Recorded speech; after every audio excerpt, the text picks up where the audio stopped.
Вітаю, друзі! В ефірі та житті мене називають Віктор Смірнов. Це «Право на правду». Ту правду, яка може бути часом і незручною. Друзі, підпишіться на наш канал, якщо ще не підписані. Ми працюємо щодня 24/7, аби ви знали правду, якою б некомфортною вона часом не була. Повірте, ми не телеканал і не продакшн-студія. Нас ніхто не спонсорує. Ми існуємо виключно завдяки вашій підтримці.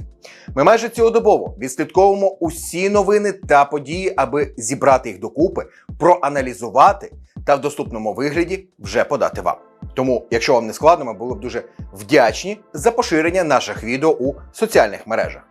Також дуже вітаються ваші коментарі. Пишіть свою думку, давайте спілкуватися. Якщо є бажання і, звичайно, що ж, можливість, ми будемо дуже вдячні за фінансову підтримку роботи нашого каналу. Номер та посилання на банку ви знайдете в описі до цього відео.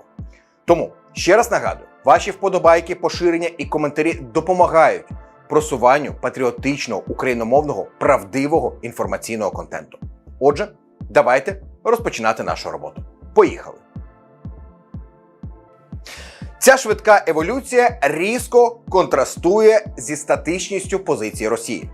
Така вперта рішучість, поки вона існує, перешкоджає будь-яким обговоренням можливих компромісів в ім'я миру.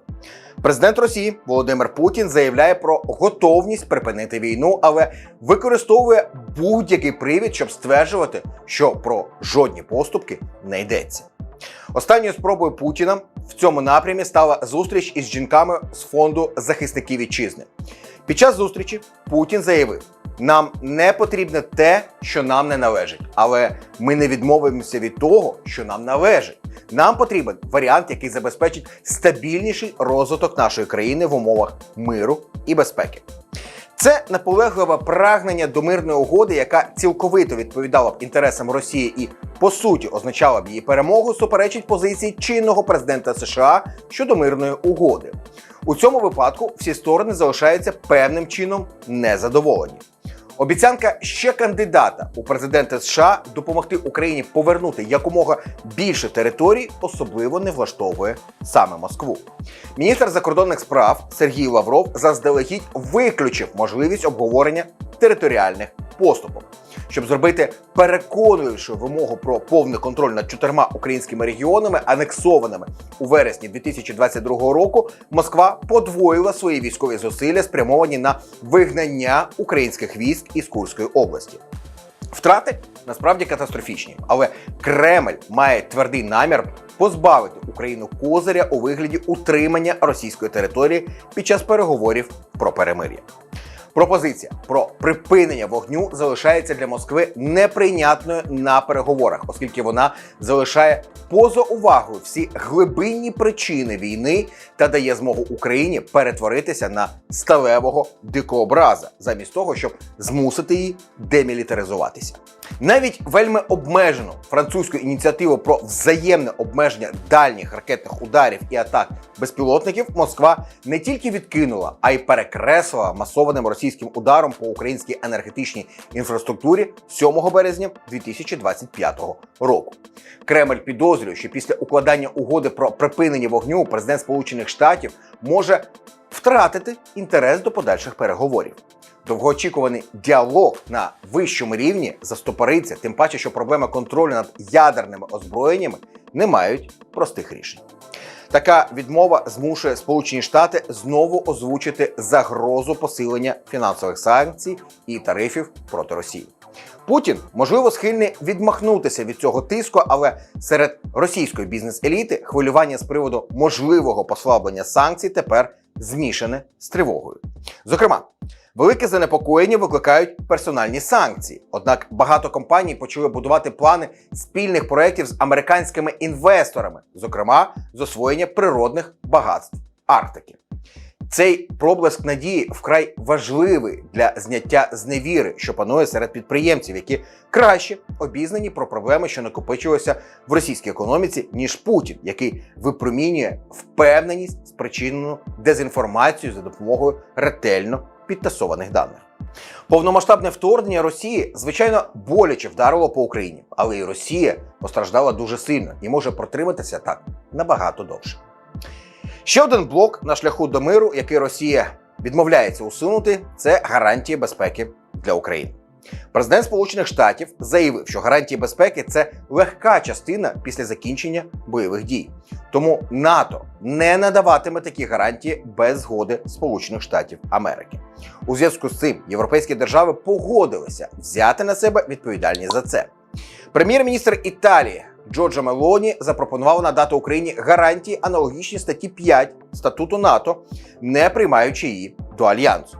Прем'єр-міністр Великої Британії Кір Стармер взяв на себе ініціативу зі створення коаліції охочих розгорнути боєздатні миротворчі сили, які стали б істотною частиною гарантій безпеки. Москва категорично проти і такого розгортання.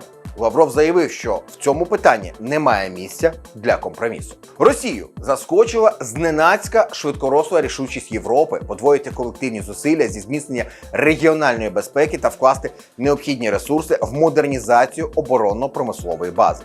На саміті Європейського Союзу було визначено амбітні орієнтири для цих зусиль. У той час, як одні московські коментатори оцінюють поглиблення розколу між Європою і Сполученими Штатами, інші роблять акцент на виклику, який становить для Росії переозброєна Європа. Прагнення Європи розв'язувати давно забуті проблеми безпеки зазвичай принижують, а президент Франції Еммануель Макрон часто стає об'єктом саркастичної зневаги. Новий курс Росії на конфронтацію з Європою суперечить спробам Пекіна навести мости з Європейським Союзом і скоординувати відповідні дії на розв'язані США торгівельні війни. Кремль давно плекає надії на ескалацію ключового геополітичного конфлікту між Китайською Народною Республікою, тобто КНР або ж просто Китаєм, і Сполученими Штатами, розраховуючи отримати більше користі зі стратегічного партнерства з Пекіном. Однак, швидке зближення зі Сполученими Штатами поставило Путіну в незручне становище, коли він відмовився від звичної позиції засудження гегемонії США, що раніше була головним пунктом його домовленостей з головою КНР Сі Цзіньпіном. У Пекіні відзначають цей поворот, закликаючи Європейський Союз узяти на себе ініціативу в переговорах щодо припинення війни Росії проти України. Можливо, Москва йде на ще більший ризик, заважаючи прагненню Вашингтона до якнайшвидшого завершення безглуздої війни. Президент України Володимир Зеленський наголосив на своїй прихильності до миру, і в його команди переговорників була можливість на зустрічі з американськими колегами в Ер-Ріяді роз'яснити, що припинення вогню – це не мир, а всього лише пауза. Вторгнення Росії в Україну стало ключем для забезпечення довговічності путінського режиму, незважаючи на відсутність ентузіазму і зростання втоми російського населення від війни. Нове зближення Москви з Білим домом не є ні щирим, ні достатнім для забезпечення прихильного ставлення США, оскільки матеріальні поступки, як і раніше, несумісні з прагненням Путіна довести право Росії домінувати над своїми сусідами. Припинення вогню стане доказом безглуздості путінської війни і залишить за ним тягар наслідків його помилки. Ось такі справи. Напишіть в коментарях, що ви думаєте з цього приводу. От прямо зараз поставте, будь ласка, вподобайку цьому відео та підпишіться на наш канал, якщо ще не підписані. Друзі, для нас це дуже важливо, адже алгоритми Ютуба аналізують вашу активність. Це відчуття тривоги, безвиходу, розчарування, що було в багатьох з наших співгромадян, на 2/3 складалося не із перебігу реальних подій, а із наповнення інформаційного поля. Власне, попередні 3, особливо 4 тижні або ж місяць, можуть бути оцінені як час найбільшої тривоги і домінування в інформаційному полі абсолютно деструктивних потоків, які настільки перенапрягли ситуацію, що навіть сьогодні ті, хто, наприклад, мені пишуть, стверджують, що в Джиді українці віддавали окуповану територію, а взамін отримали можливе 30-денне перемир'я. Тому, знаєте, треба одразу чітко зазначити, що навіть припинення постачання зброї, припинення надавання розвідінформації в нинішній ситуації носили відносний характер. Я поясню, що ховається за словом «відносний». По-перше, нова адміністрація Білого дому жодної допомоги Україні і не планувала.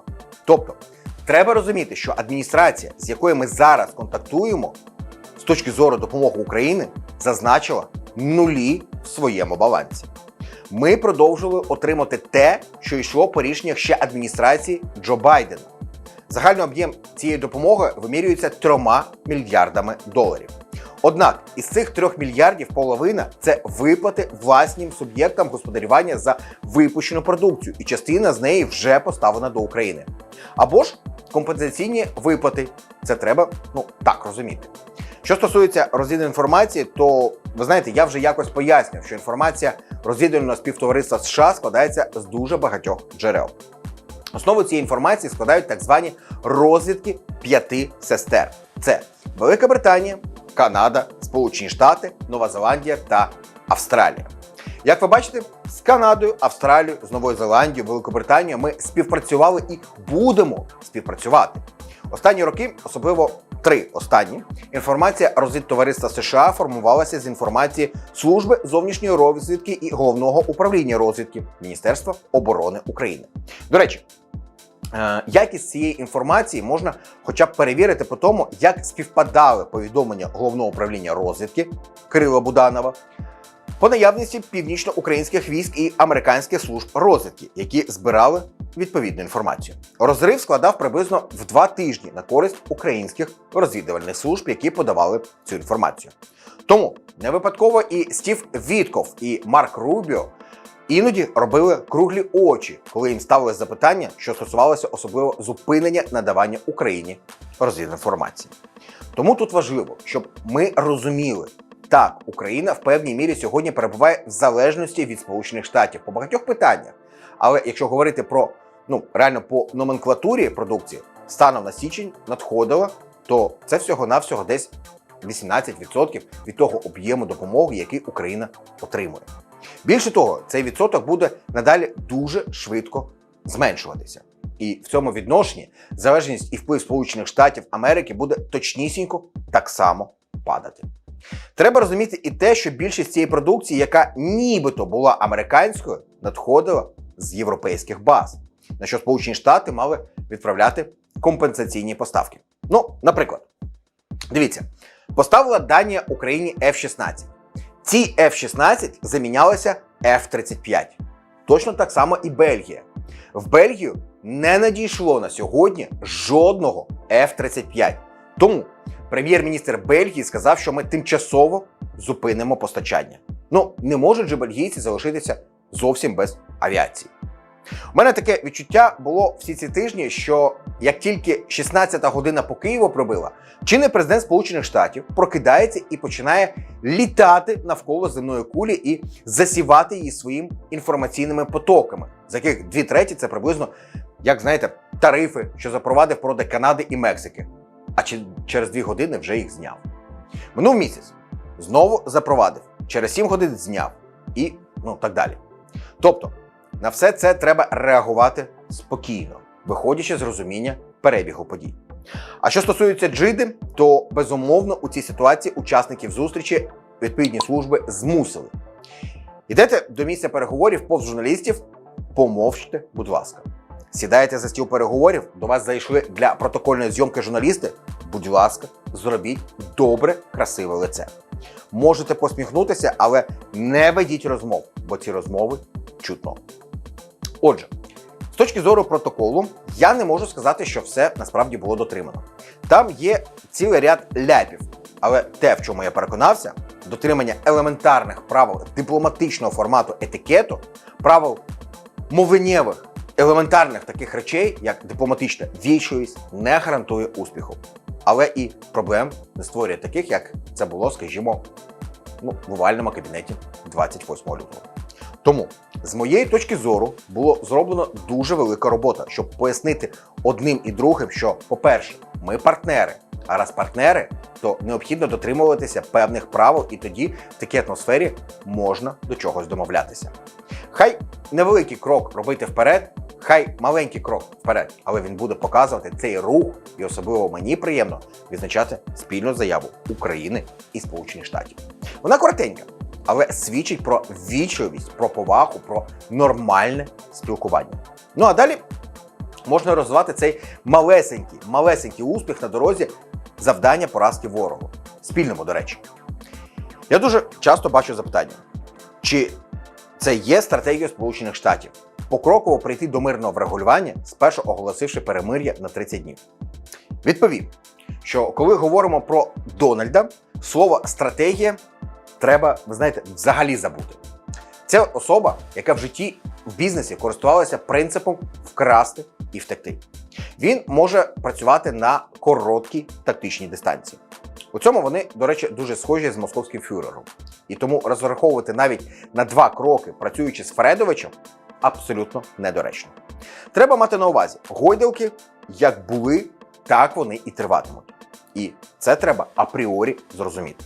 Ніяких довгих планів. З довгими планами з Дональдом не зіграєш. Він і так для себе визначив максимально стабільне перемир'я. І він зістрибує.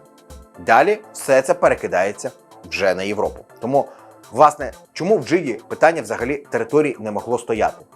Я це, знаєте, намагаюся всім вам пояснити. Які території? Коли Дональд Фредович чекає, що ось-ось, поки 1-2 рази буде продовжено перемир'я, і він зіскочить з ситуації. Подивіться по ситуації, наприклад, на Близькому Сході. Де там вже очільник Сполучених Штатів? Його там і близько немає. Уже він приймає в кабінеті звільнених заручників, а там ситуація накручена так, що днями так бабахне. І до пана Дональда вона ще такої не була. Тому він ще той союзник. Ну а я хочу наголосити, що ваша думка дуже-дуже для нас важлива. Пишіть у коментарях, підтримуйте чи маєте іншу точку зору. Якщо згодні, поставте, будь ласка, вподобайку.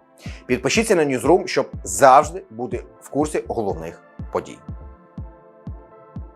Домовленості між Україною та Сполученими Штатами 11 березня в Джиді – це дуже важлива політична перемога. Хоча поки що проміжна для очільника США особисто і для його команди. Це те, що отримано, в тому числі в Джиді, повне припинення вогню на достатньо короткий визначений термін. Всі, насправді, на це очікують. Також американці хочуть перекласти відповідальність і ризики за Україну на Європу. Вони достатньо майстерно і це роблять. Кажуть, що якщо Україна – це Європа, власне, досягнемо домовленості. Ця домовленість буде частково зафіксована, частково понятійна. Без нас ви далі не можете рухатися в її реалізації. Але оплачувати цю домовленість і в тому числі сприяти українській безпеці – це вже ваша історія, а не наша. Ну, я маю на увазі історія європейська, а не Сполучених Штатів. Третій момент – це легалізація. Поки що не нормалізація, зрозумійте різницю, відносин з Кремлем. І вони через цю домовленість Джиді тепер поїдуть до Москви. Спочатку це був Стів Вітков, спеціальний представник президента Сполучених Штатів. Потім, можливо, і хтось з офіційних осіб. Я цього також не виключаю. І будуть говорити про все те, що вони хочуть. А там тем набагато більше, повірте. Ми не маємо себе уколисувати тим, що наша тема найважливіша для американців. Все це відбувається на фоні бажання очільника Білого дому організувати зустріч з Путіним вже в стислі терміни. Чи буде це протягом тижня, 2 чи 4, це вже не критично. Але зараз, після московської розмови, скоріше за все, буде наданий відлік часу до цієї зустрічі. В Москві також точно підготували всі можливі сценарії, плани, як розгодувати ситуацію в Україні. Ви це почуєте, як тільки почнуться реальні переговори і розмови про те, як функціонуватиме це припинення вогню. У нас будуть сплески емоцій від демобілізації до військового стану. І у Кремлі будуть цьому всіляко сприяти. Це припинення вогню буде відрізнятися від класичних, які нам відомі з історії міжнародних відносин. А головна відмінність полягає в тому, що зараз фактично квазі-гарантом всього є чинний президент Сполучених Штатів. І будь-які відхилення від його бажання будуть каратися прильотом з Вашингтона не тільки у вигляді його постів у True Social, а і в будь-якому іншому вигляді. Однозначно, позитивним є те, що військова допомога вже нам знову іде. Власне, це називається «продали, що і так було», але доволі креативно. Тому моя загальна оцінка від переговорів у Саудівській Аравії 11 березня стримано позитивна. Повторюся, що американці поки що доволі грамотно реалізують свої стратегічні цілі. І якщо так далі піде, то саме вони і Кремль будуть визначати основні параметри. Це знову-таки не означає, що у нас не буде взагалі ніяких можливостей пробивати те, що для нас критично. Але ці можливості будуть обмежені. Ми з вами зараз оцінюємо саме те, що українці могли витягнути з цих переговорів, але не оцінюємо загальний розвиток ситуації. Це не означає, що загальна ситуація розвивається для нас позитивно, але тим не менше, називаємо це збалансувати ситуацію. Нам частково вдалося. І саме це я оцінюю як стримано позитивний результат. В цілому ситуація має вигляд достатньо складний і кепський. Ми прекрасно розуміємо, що зараз Сполучені Штати з Росією будуть намагатися побудувати свою логіку, створити для нас колію, поставити нас на цю колію, а європейців ще й примусити заплатити за рух цією колією. Ця логіка поки що достатньо виразна в діях американців. Дуже часто чую запитання, чи переговори про перемир'я на 30 днів можуть тривати невизначений час? Ні. Друзі, так не буде. Оскільки Дональд Фредович увімкнув лічильник, для нього це реальна політична історія. І якщо він цього не досягне вже в найближчі тижні, може пару місяців, то не буде вважати це політичною перемогою. І ніхто не буде. Я не хочу застосовувати жаргон, але, ви знаєте, у нас на районі кажуть поставити на лічильник. Тож очільник Білого дому всіх намагається поставити на лічильник. І він вважає, що він це зробив. Другий момент пояснення того, як працюватиме це перемир'я. Я прочитав одну статтю в авторитетному виданні, і там було поставлено запитання одному з представників в адміністрації Сполучених Штатів. А як там моніторинг припинення вогню, верифікація? А цей представник, він і каже, тут верифікація – це президент, і моніторинг – це президент. Хтось порушує, і президент когось б'є по голові. А хто буде визначати, кого бити, то президент і буде це визначати. Тобто, це суто політична історія про те, що пан Дональд тільки скаже, а тепер мені це не подобається. І на вас падатиме все, що може впасти. Ну, знаєте, як, наприклад, в грі в Тетріс. Тільки зовсім не позитивного. І якщо ви не дотримуєтесь того, що він вважає, а ви маєте дотримуватись, навіть якщо ви не дотримуєтесь. Ще одна історія. Непроста в цій реальності полягає в тому, що коли ми починаємо припинення вогню і починаємо обговорення дуже непростих, вкрай болючих речей, то вийти з цього припинення вогню нам буде феноменально складно, враховуючи тиск чинного президента Сполучених Штатів Америки. І це вже буде не тільки про військову допомогу, розвіддані. Ми ж прекрасно розуміємо, що не все було зупинено. Американці вміють і дуже грамотно гратися цими речами. Але тоді на нас вже покотиться каток по повній. А у американців є засоби впливу на нас і є і на Росію. Чи будуть Сполучені Штати застосовувати весь цей тиск на Росію? Не впевнений, оскільки йому потрібна саме нормалізація відносин. Він вважає, що йому потрібні ці відносини і геополітично, і геоекономічно. І певні речі він буде намагатися робити саме за наш рахунок. Власне, Марко Рубіо постійно каже, що кожен має чимось поступитися. Але Росія може поступитися тим, що, власне, вони не знищують Україну. Вони скажуть, ну, звичайно, ми ж зупинилися. От наша велика поступка. А тепер працюйте над своїм. І приблизно такий воно, на жаль, і матиме вигляд. Друзі, а давайте перевіримо вашу реакцію. Напишіть перше слово, яке спало вам на думку після почутого. Поставте вподобайку, якщо ця інформація викликала у вас емоції. Підписуйтесь, щоб бути частиною нашої спільноти, частиною каналу Newsroom. Ну що ж, Путін відповів у своєму стилі. Довго і заплутано. Але якщо прибрати словесну мішуру, суть, в принципі, стає очевидною. Москва не хоче перемир'я, але не говорить про це прямо. Натомість Кремль робить вигляд, що начебто згоден, але висуває такі умови, які завідомо не здійснені. Ми за перемир'я, але тільки якщо воно буде правильним. Росія загалом не проти припинити бойові дії, але лише за умови, що це призведе до довгострокового миру і усуне першопричини кризи. Що це означає насправді? Під усуненням причини кризи Кремль має на увазі свої вимоги, які Україна ніколи не прийме – капітуляцію, відмову від територій чи незалежної політики. Фактично, Кремль каже, перемир'я можливе, але тільки якщо ми виграли. Такий підхід робить будь-які переговори насправді безглуздими. Україна не вирішує сама, за нею говорить Вашингтон.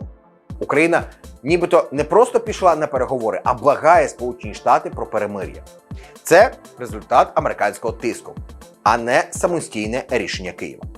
Що це означає насправді? Стара кремлівська мантра «Україна не країна, а пішак Заходу». Такою риторикою Кремль заздалегідь знецінює будь-які пропозиції Києва і натякає, що домовлятися треба не із Зеленським, а з Білим домом. А отже, будь-які реальні переговори може відкладати до безкінченності. Наші війська перемагають, а українські загнані в кут. Російські війська повністю контролюють ситуацію на фронті, особливо в Курській області. Українське угрупування оточене, виходу в нього немає, техніка покинута, залишається або здатися, або загинути. Що це означає насправді? Це класична спроба Кремля показати, що перемир'я потрібно тільки Україні, а Росія, мовляв, і так перемагає. Логіка тут проста. Якщо все так добре, навіщо зупинятися? Насправді ж ситуація на фронті далеко не така однозначна, і подібні заяви – це просто спосіб уникнути переговорів. Перемир'я – це пастка. Україна нас обмане. Якщо дати Україні 30 днів перемир'я, вона використає цей час для мобілізації, отримання озброєнь і підготовки нових підрозділів. Що це означає насправді? Цей аргумент Кремль використовує завжди, коли йдеться про мирні ініціативи. Логіка проста. Будь-які переговори – це обман. Будь-яка пауза – хитрий український трюк. Причому цей аргумент універсальний. Навіть якщо Україна запропонує механізми контролю, Кремль просто заявить, що їм не можна довіряти. Хто взагалі контролюватиме перемир'я? Це нереально. Як можна гарантувати дотримання припинення вогню на фронті протяжністю 2000 кілометрів? Хто стежитиме за порушеннями? Хто за це відповідатиме? Що це означає насправді? Це одна зручна відмовка. Путін свідомо ускладнює ситуацію, щоб показати, що перемир'я – це надто заплутаний процес, який неможливо організувати. Хоча у світі давно існують механізми контролю за такими угодами. Кремль удає, що нічого подібного не існує. Отже, Кремль не проти паузи в бойових діях, але є нюанс. Якщо перемир'я не веде до перемоги Росії, значить це змова Заходу. Якщо веде, то навіщо взагалі воно потрібно? Загалом, Москва не проти зупинитися, але тільки якщо це не завадить їй наступати. От така фігня малятка, як казав класик, хоча він цього і не казав. Та, в принципі, кого це сьогодні хвилює. Друзі, а я нагадую, щоб ви не забули поставити вподобайку, хорошу чи погану, на ваш розсуд. Ну, і якщо не підписані ще на канал, то саме час це зробити прямо зараз. На пропозицію очільника США про припинення вогню Путін відповів ухильно, підтримавши цю ідею в принципі, водночас перерахувавши ряд додаткових вимог, що роблять будь-який значний прогрес малоймовірним. Українська влада сподівається, що небажання Путіна підтримати ініціативу США щодо припинення вогню допоможе переконати їхніх американських колег у тому, що кремлівський диктатор справді не зацікавлений у закінченні війни.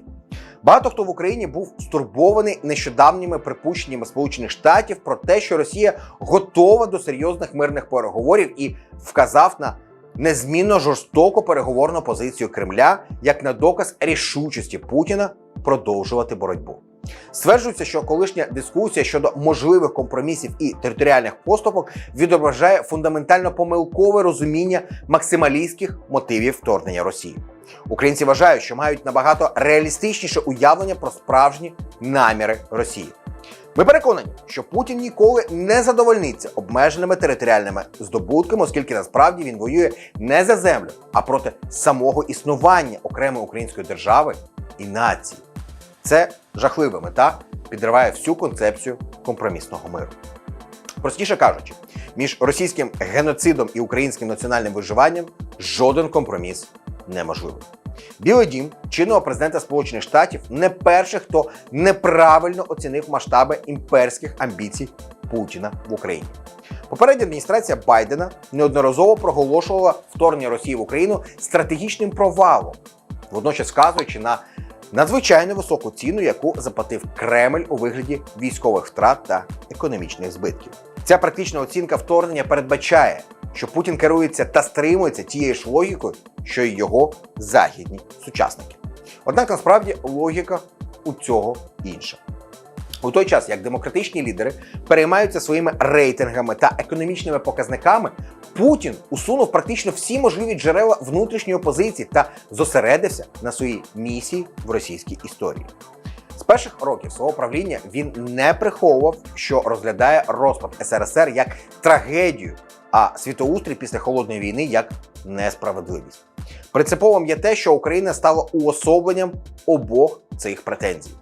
Путін твердо переконаний, що не знищивши спочатку українську незалежність, він не може сподіватися виконати свою історичну місію – виправити трагедію 1991 року і відродити Російську імперію. Одержимість Путіна Україною стала все більш очевидною протягом останніх 2 десятиліть, оскільки його кампанія з підпорядкування країни переросла з політичного до військового втручання. У 2004 році його спроби сфальсифікувати президентські вибори в Україні та поставити лояльного Кремлю кандидата мали катастрофічний результат і допомогли розпалити помаранчеву революцію. Через 10 років він відповів на чергову українську продемократичну революцію з захопленням Криму та вторгненням на схід України.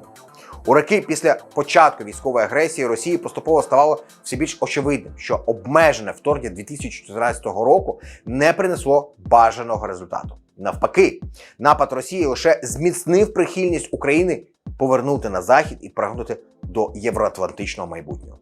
Замість того, щоб визнати контрпродуктивні наслідки своєї військової кампанії, Путін вирішив ще більше підвищити ставки, розпочав найбільше вторгнення в Європі з часів Другої світової війни. За останні 3 роки Путін дедалі відвертіше заявляє про свій намір повністю стерти Україну з лиця землі. Він оголосив окуповані українські регіони назавжди російськими, порівняв своє вторгнення з імперськими завоюваннями російського правителя Петра І у 18 столітті. Злісна антиукраїнська риторика стала настільки звичною для російських державних засобів масової інформації, що представники ООН вважають її підбурюванням до геноциду. Тим часом на підконтрольних Кремлю територіях України Росія систематично придушує всі сліди української державності та національної ідентичності. Незважаючи на жах і травму російського вторгнення, українці поки що відмовляються відступати. Ця непокора є особистим приниженням для Путіна. Вона безпосередньо підриває його ретельно сконструйований образ сильного лідера і виставляє на посміховисько його наполягання на тому, що росіяни і українці є одним народом. Замість того, щоб забезпечити собі місце серед найвідоміших правителів в російській історії, Путін ризикує залишитися в пам'яті як людина, яка втратила Україну. Втрата України – найгірший кошмар Путіна. Відтоді, як він, молодий офіцер КДБ у Східній Німеччині, став свідком краху радянської влади, його переслідують видіння народних рухів, що повалюють імперії. Це пояснює його дедалі жорстокішу опозицію до міцної і часто некерованої демократичної культури, яка вкоренилася в пострадянській Україні. Починаючи з помаранчевої революції 2004 року, він розглядає консолідацію української демократії як екзистенційну загрозу його власному авторитарному режиму і потенційний каталізатор наступного етапу відходу Росії від імперськості. Путін знає, що вторгнення в Україну визначить все його правління і вирішить подальшу долю Російської Федерації. Він то й може готовий обговорити стратегічну паузу у військових діях, якщо умови припинення вогню будуть вигідними для Москви, проте ніколи не змириться з існуванням окремої і справді незалежної української держави на кордоні з Росією. Це не означає, що нинішні мирні зусилля під проводом США є абсолютно марними, але життєво важливо визнати, що заморожування конфлікту вздовж нинішньої лінії фронту буде недостатнім для припинення війни. Протягом десятиліть західні лідери робили помилку, дивлячись на Путіна крізь призму власного політичного прагматизму, недооцінюючи при цьому важливість його ревізіоністської імперської ідеології. Після 3 років тотальної війни в серці Європи більше немає виправдання такому видаванню бажаного за дійсне. Путін зробив ставку на знищення України і впевнений, що історія його розсудить. Якщо його не зупинить переважаюча сила колективного Заходу, він продовжуватиме вести війну проти України, доки не досягне своєї жахливої мети. Мене дуже хвилює саме ваша думка. Ви згодні з цим чи ні? Напишіть свою позицію в коментарях. Давайте розбиратися з цим всім разом. Ваша вподобайка допомагає показати відео більшій кількості людей. Підпишіться на Newsroom та будете мати ексклюзивний доступ до ще більш цікавих тем у майбутньому. Відповідь Путіна на пропозицію 30-денного перемир'я була очікувана. Це класична дипломатична відповідь. Він не сказав ні так, ні ні. Тому що в дипломатичному лексиконі, коли ти кажеш так, а потім кажеш але, то все те, що перед але, не має жодного значення. Тому, звичайно, те, що ми зараз бачимо, це початок довгого шляху до ідеї припинення вогню. Але очевидно, що у американців є певні інструменти тиску на Путіна для того, щоб принаймні домовитися про 30-денне припинення вогню. Це може відбуватися насправді 3 шляхами. Перше – це шляхом послаблення Росії. Тобто, якщо Росія відмовляється, це посилення санкцій. Це може відбуватися посиленням України, зокрема масоване надання зброї, далекобійних ракет та, можливо, фінансів. Третій шлях – це може бути послаблення України, зокрема, можливо, певні обіцянки Путіну, що Україна може піти на поступки. І тоді, звичайно, спонукати Путіна погодитися на так званий режим припинення вогню. Але те, що Путін висунув, це, звичайно, абсолютно неприйнятні ідеї, тому що він розуміє, що це практично неможливо виконати. Зокрема, коли він каже про припинення мобілізації, припинення тренувань, все більше в його лексиконі тема неприйнятності для Росії членства України в НАТО і так званий нейтральний статус. Звичайно, над цим треба ще працювати. Після зустрічі в Джиді між українською і американською делегаціями, по суті, ми пішли шляхом плану чинного президента Сполучених Штатів Америки. І це перший крок на цьому шляху – це припинення вогню. Цей план давно вже відомий, і ми їм рухаємося. По-друге, на превеликий жаль, ми, крім спільної заяви, яка була узгоджена за підсумками зустрічі в Джиді, не знаємо багато нюансів, які обговорювалися на зустрічі в Саудівській Аравії. Лише зараз ми розуміємо, що делегації обговорили багато ширших питань, ніж те, що зафіксовано в декларації. Президент Сполучених Штатів чітко сказав 13 березня про те, що в Джиді говорили і про поступки з боку України, зокрема про територіальні поступки. Він згадав навіть електростанцію Запорізьку АЕС. Він також згадав і про те, що Україна повинна забути про членство в НАТО. Подивіться, якщо нас спонукають відмовитися від членства в НАТО, а це, по суті, обмеження українського суверенітету, нас спонукають відмовитися від наших суверенних територій, то чи можна це назвати справедливим миром? Також зверніть увагу, що в спільній заяві було відсутнє слово «справедливий» в частині мир. Там йшлося лише про довготривалий мир. Слово «справедливий» було виключене. Це не просто так робиться. Тому ми розуміємо, що, на превеликий жаль, справедливого миру не буде. Ба більше, те, що відбулося в Джиді, попри переможні реляції, ми відігравали те, що мало статися ще 28 лютого в овальному кабінеті. Ми тоді ще могли домовитися і про припинення вогню, ми тоді ще могли підписати так звану угоду про мінерали, і тоді могли завдяки гарній зустрічі, наприклад, зміцнити довіру між президентом України і президентом Сполучених Штатів. Це не відбулося. Ми втратили час, а це, вибачте, майже 2 тижні. Тому треба бути досить об'єктивними. А те, що відбулося, ми лише повернулися в трампівську ідеологію мирного регулювання. А ми тільки відновили те, що Америка почала поставляти нам зброю, почала ділитися з нами розвідданими. На превеликий жаль, поки що, щодо довіри між лідерами 2 країн, я не бачу ніяких перспектив. Також, як ви розумієте, і так і не була підписана так звана угода про мінерали. Крім того, зверніть увагу, що в тексті спільної декларації вже йдеться не про рамкову угоду, як нас запевняло керівництво нашої країни, а йдеться вже про якусь підготовку і укладання всеосяжної угоди.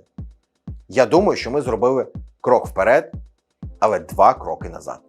Крок вперед, тому що ми відновили перемовини і, як кажуть, стабілізували відносини у частині припинення вогню. Нам відновили поставки зброї і розвідданих. Але, на превеликий жаль, 2 кроки назад. Бо ми не підписали угоду про корисні копалини, мінерали, яку мали підписати, яка була готова до підписання в овальному кабінеті. На превеликий жаль, ми втратили, я ще раз підкреслюю, довіру між 2 президентами.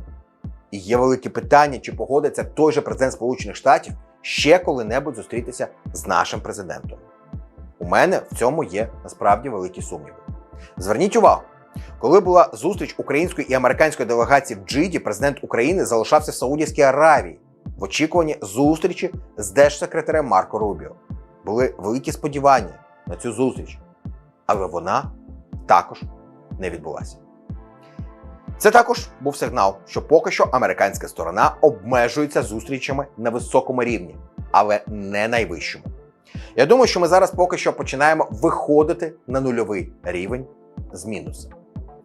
А як це буде відбуватися, поки що я особисто не готовий сказати, тому що ми лише зараз починаємо розуміти, що в Джиді обговорювалося ширше поле питань.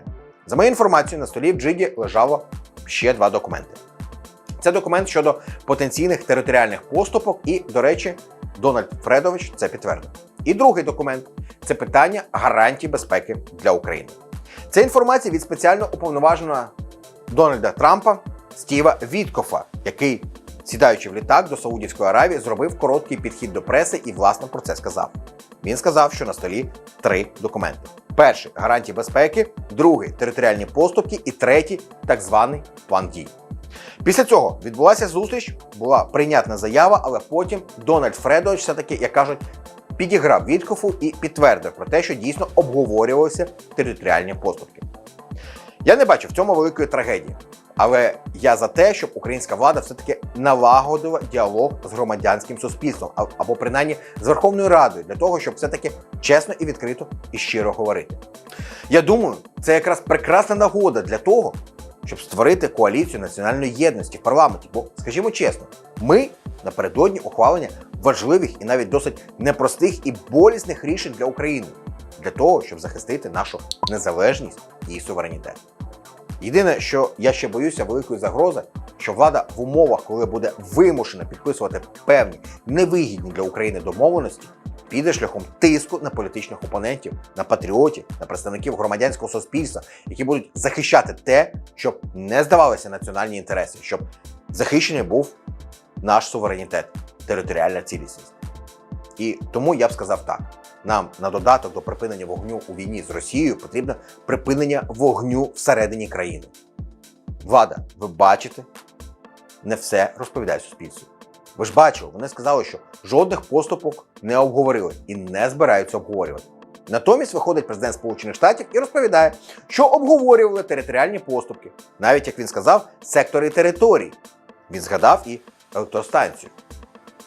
Не треба цього приховувати, бо колись все таємне стане явним. Що ви думаєте про це? Напишіть свою думку в коментарях. Давайте обговоримо все це разом. Якщо вам сподобалося відео, не забудьте поставити вподобайку. Підписуйтесь на канал Newsroom і натискайте на дзвіночок, щоб не пропустити наші нові випуски. Минулого тижня в завершальну фазу вийшла операція відведення військ із Суджі, що на Курщині. Це переросло в найжорстокішу хвилю зради і токсичного коктейлю з хайпу і алармізму. Зараз можна чути такі наративи і панічні заяви, як, наприклад, договорнячок з Путіним, Суджу здали за 2 дні, навіщо все це було потрібно, росіяни наступають, їх не зупинити. Що ж, думаю, саме зараз час розставити всі крапки над «і» і назвати все своїми іменами.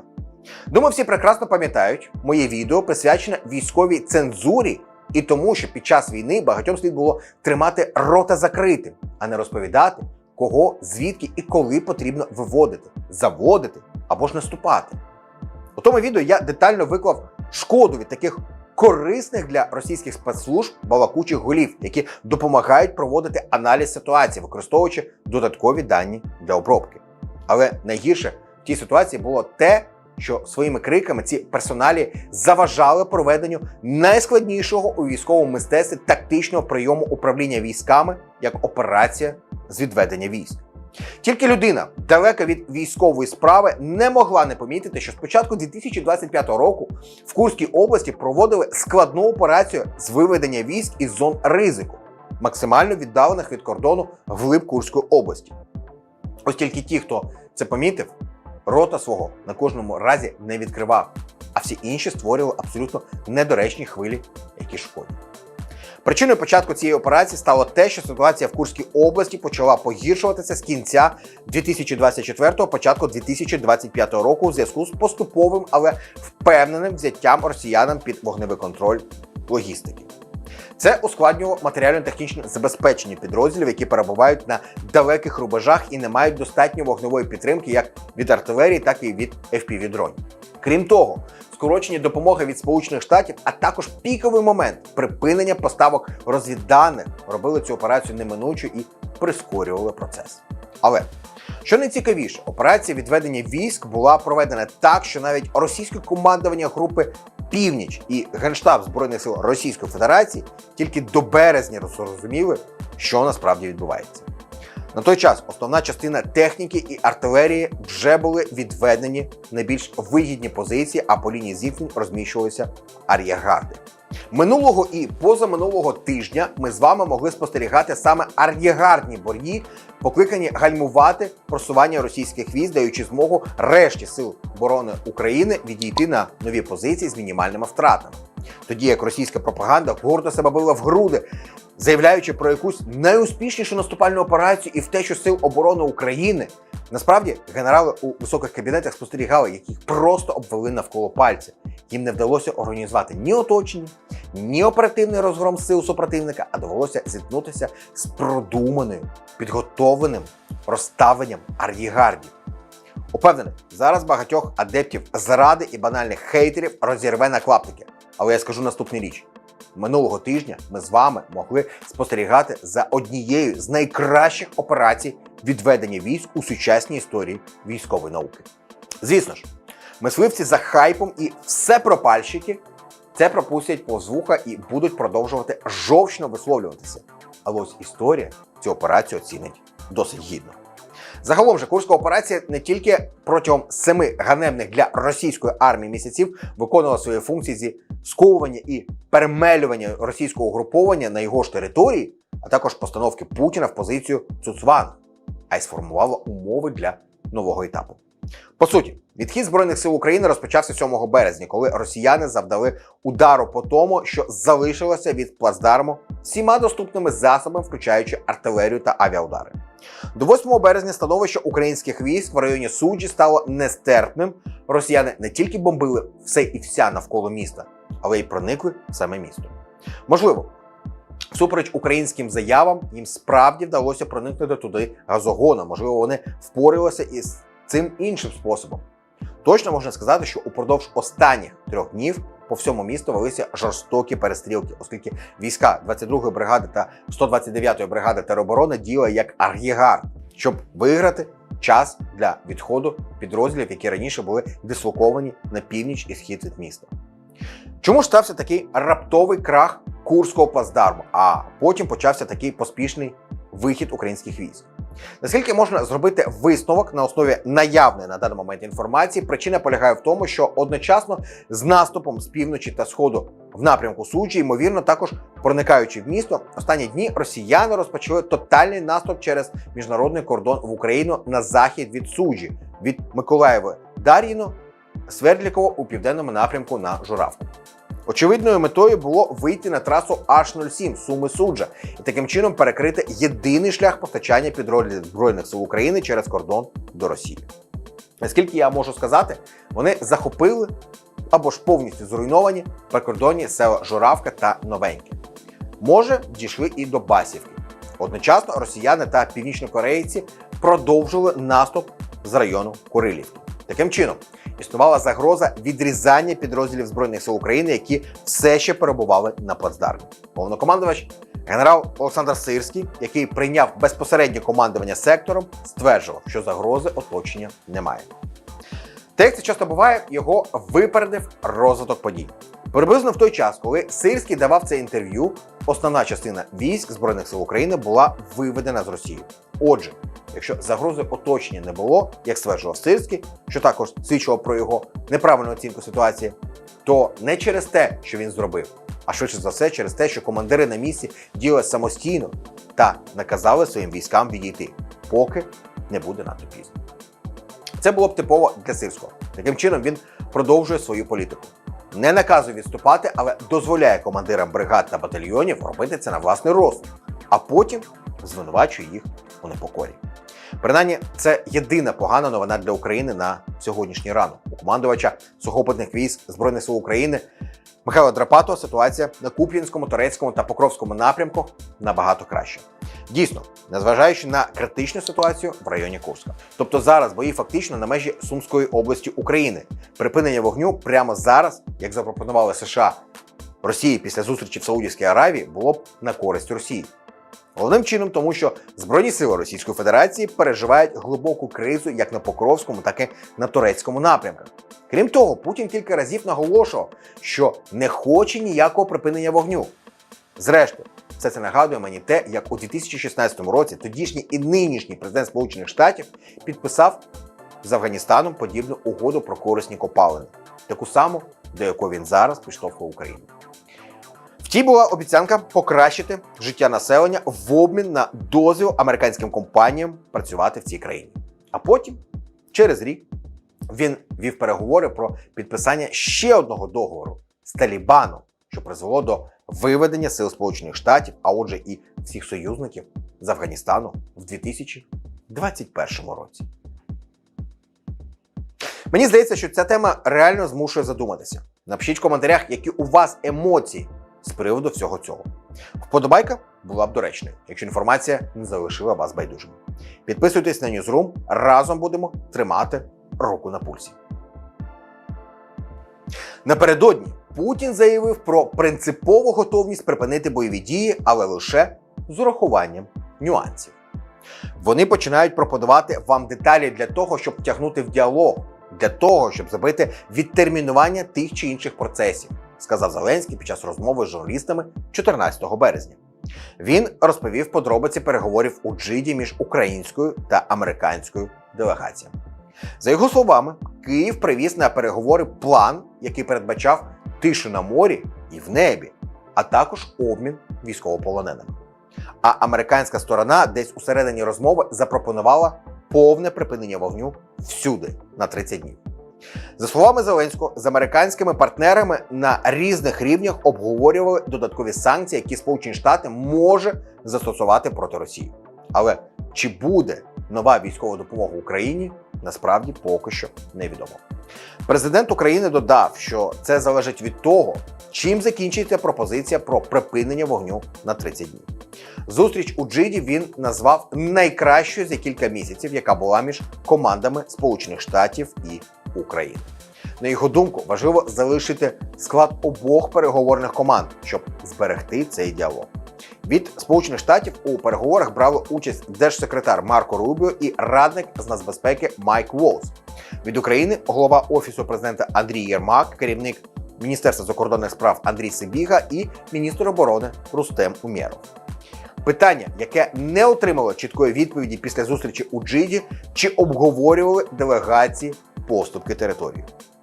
Це один із найважливіших пунктів можливих майбутніх переговорів, з приводу якого позиція Зеленського залишається однозначно. Україна не визнає окупацію своїх територій.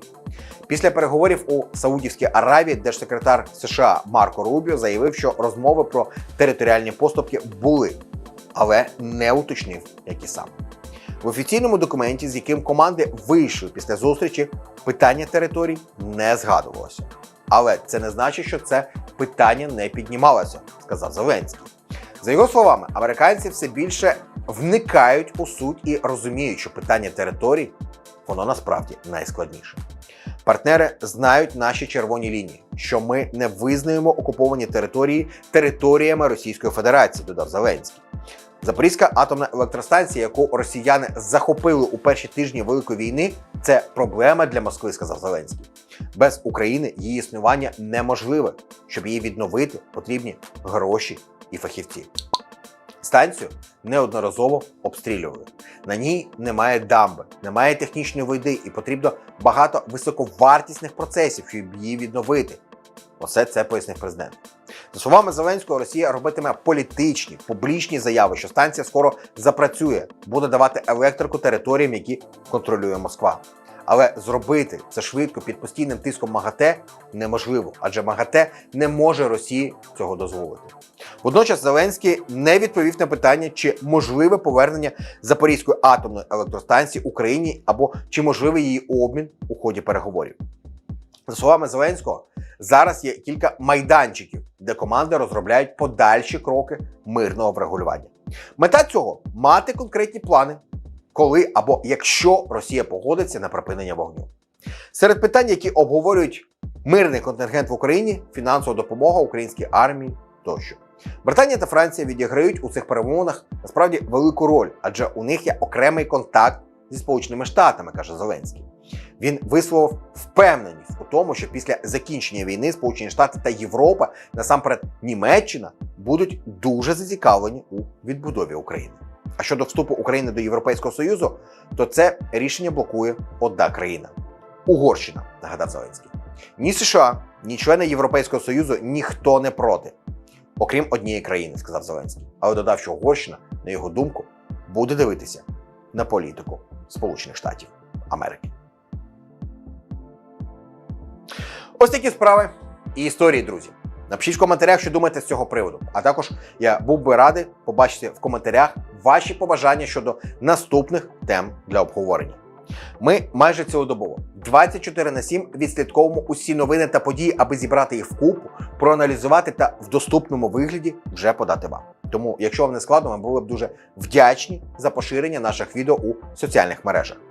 Я дякую всім вам за довіру нашому каналу. Не забудьте поставити вподобайку цьому відео і підписатися на наш канал, якщо ще не підписані. Ми спостерігаємо тенденцію, що частина тих, хто дивиться наші відео, не підписані. Тому, будь ласка, зробіть це буквально просто зараз. Якщо є бажання і можливість, ми будемо вдячні за фінансову підтримку нашої роботи.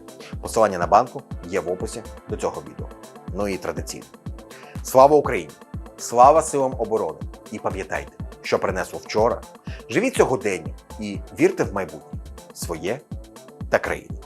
Нехай щастить і бережіть себе.